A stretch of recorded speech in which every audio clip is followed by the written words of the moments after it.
ठिकाणी वाल्मिकांना 18 पगड समाधीला घेऊन चालणारा नेतृत्व आहे आणि कुणीतरी संतोष भैयाच्या मारेकऱ्यांना खरोखरच शिक्षा झाली पाहिजे हे असं सगळ्यांचं मत आहे। परंतु हे सुरेश धस आणि जयदत्त क्षीरसागर हे रोज रोज महाराष्ट्रामध्ये नवीन नाट्य करत आहेत आणि ह्यांना ओबीसी हे जाती संदीप क्षीरसागर आणि हे जातीमध्ये तेढ निर्माण करणारे हे दोन आमदार आहेत।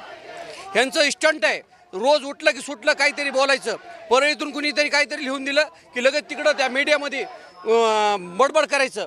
हे पेलेले असतात, हे आमदार पेलेले असतात आणि ह्या ठिकाणी परळीतल्या PI साहेबांना सांगितलेलं की 109 लोकांचं खून झालेला नाही, हे नैसर्गिक मृत्यू झालेले, काही बेवारशी आहेत, ह्याच्यामध्ये अनेक प्रकार होते।